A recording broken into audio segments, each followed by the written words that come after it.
As últimas pesquisas estão muito ruins, tanto para Sérgio Moro quanto para Ciro Gomes. E aqui eu vou comentar um pouquinho do dilema que esses dois candidatos, essas duas candidaturas, têm enfrentado e algumas coisas que poderiam ser feitas para melhorar o apelo popular dessas candidaturas. Então eu peguei a última pesquisa da XP e PESP e a da Paraná Pesquisas. Em ambos, o Moro e o Ciro estão tecnicamente empatados e o Moro ligeiramente na frente da parte numérica, mas assim é uma diferença muito pequena. Em geral é uma coisa de 1 ou 2 pontos percentuais, uma diferença muito pequena. E o Moro, se quisesse fazer uma candidatura forte, já deveria estar agora com pelo menos mais de 10%. A mesma coisa vale para o Ciro Gomes, beleza? Mas eu vou comentar aqui algumas coisas que faz muito tempo que eu não comento aí com vocês, que fiquei um tempo sem gravar vídeo, mas estou voltando agora, beleza? Então, o Lula está disparado em primeiro lugar, embora o Bolsonaro esteja chegando um pouquinho mais próximo. Não que eu acho que o Bolsonaro vai conseguir chegar tão perto assim do Lula, mas se ele chegar perto o suficiente a ponto de nem Ciro e nem Moro chegar, nem Ciro nem Moro vai pro segundo turno. Então vai ser Lula e Bolsonaro no segundo turno e daí é Lula, não tem muito o que fazer. Embora seja uma roleta russa, eu acho que a chance do Lula levar é muito grande, porque a rejeição ao nome do Bolsonaro ainda é muito maior que a rejeição ao Lula, e é uma rejeição muito mais genuína, é uma rejeição onde a pessoa tem um asco muito mais forte do que o asco que as pessoas têm do Lula, beleza? Então vamos dar uma olhada aqui nesses números, porque eu acho que tem algumas coisas bem interessantes para serem comentadas, beleza?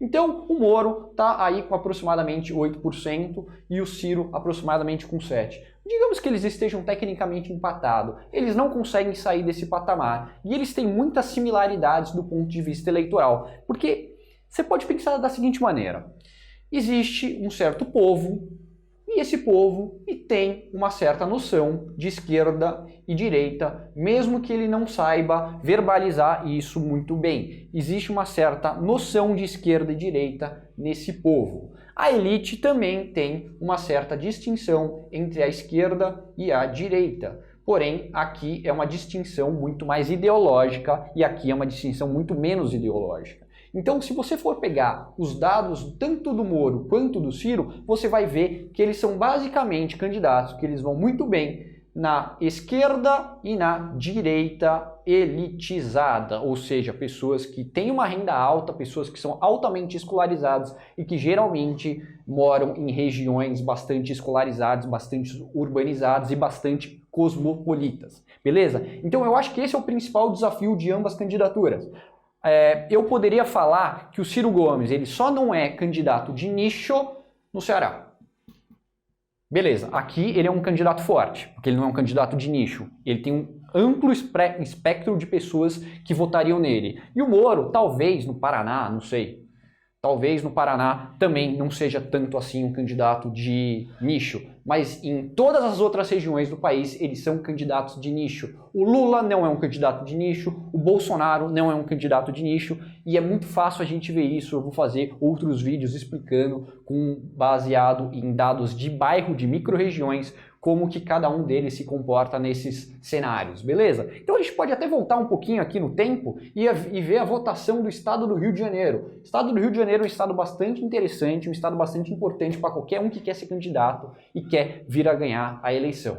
Lembrando que o Rio de Janeiro tipicamente vota no PT em eleição majoritária. Votou com Lula, votou com a Dilma e no Bolsonaro 2018 migrou muito fortemente para o Bolsonaro. E agora parece que está fazendo essa migração de volta. E você pode falar, caramba, que coisa estranha. Por que o pessoal vota no Lula, vota no Bolsonaro, mas não vota no PSDB, por exemplo? Se a gente considera o espectro político como uma coisa só, uma única dimensão, não faria muito sentido ter essa migração. É aquela coisinha do modelo que eu tenho com vocês aqui, que na verdade eu acho que aquele modelo ele é bastante enganoso quando a gente vai entender os fenômenos políticos no Brasil, beleza? Então tenha em mente o Rio de Janeiro, porque eu acho que ele é um bom microcosmos do que pode acontecer no Brasil, beleza? Então o povo tem uma certa noção de esquerda e direita, embora não seja tão politizado assim. A elite não, a elite tem uma noção muito mais clara do que é esquerda e direita, e aqui é onde o Ciro Gomes vai melhor relativamente, e aqui é onde o Moro vai melhor relativamente. E se eles não conseguirem fazer a migração para o povo, eles não vão nem chegar perto do segundo turno em 2022, beleza? Então, outra coisa muito interessante que a gente pode ver, a gente pode entrar naquela ferramenta do Estadão lá, como votou sua vizinhança, tem umas coisas bem interessantes. Se a gente for pegar a votação, por exemplo, do Bananinha e da Joyce, já fiz vídeo aqui no canal falando sobre isso, você vai ver que existe uma certa diferenciação no padrão de votação por região geográfica. O Bolsonarinho, vulgo Bananinha, ele é um cara mais do povo, e a Joyce é uma pessoa mais da elite. Casa muito bem a questão da escolaridade barra renda, barra região, com a votação desses dois candidatos. Eu acho que é uma coisa que a gente pode ter bastante em mente. E para falar um pouquinho do Ciro Gomes, aí que eu sei que tem muito cirista aí, se a gente for pegar, por exemplo, a votação do Ciro Gomes, por bairro aqui em São Paulo, na verdade no estado de São Paulo inteiro, você pode ver que ele tem uma concentração muito grande em regiões mais urbanizadas e regiões mais elitizadas dentro dessas cidades.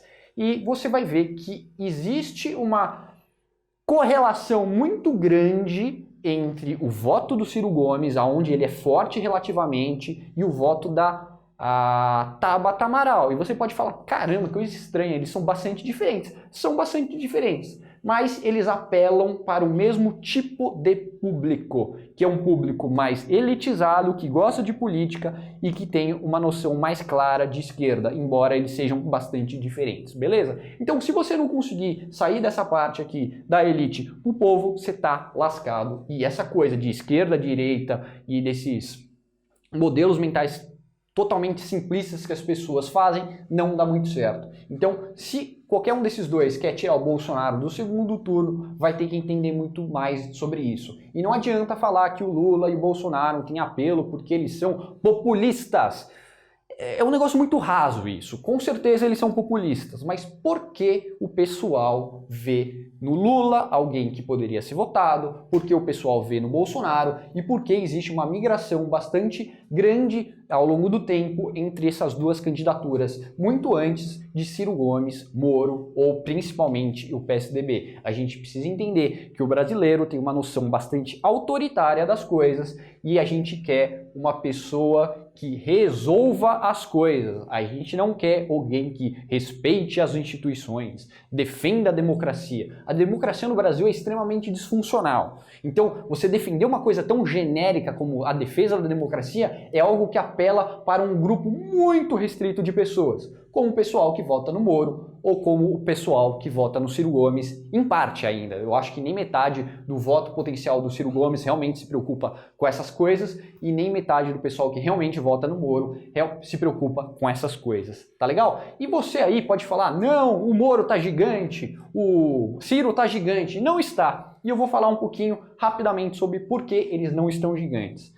Se você é defensor da candidatura Moro e acha que o Moro está gigante, ou se você é defensor do Ciro Gomes e acha que o Ciro Gomes está gigante, eu aposto que se vier alguém te entrevistar e falar assim, em quem você vai votar para presidente da República, você vai falar na lata que é Moro ou Ciro. Se você tem que esperar a pessoa te dar uma lista das pessoas que você vai votar para escolher entre aquelas alternativas, você não é uma pessoa convicta. Então vocês fazem parte de um grupo ainda mais politizado, que é um pessoal que ainda é da militância. E quando a gente for pegar, tanto o Moro quanto o Ciro Gomes, nenhum deles tem mais do que 4% na espontânea.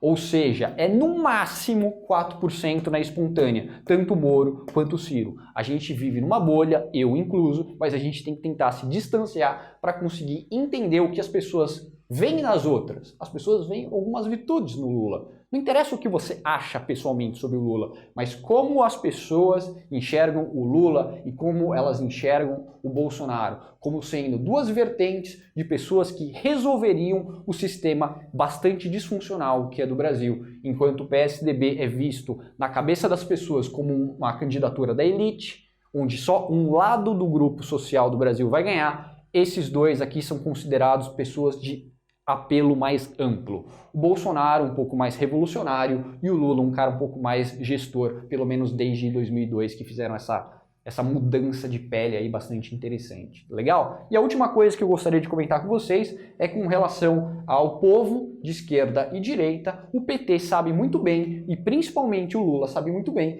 que a parte mais conservadora do povo, principalmente o pessoal do Nordeste, vota nele e não tem problema nenhum em votar nele. Porque o pessoal é conservador, mas vota no Lula porque gosta do Lula e gosta do que o Lula representa para eles.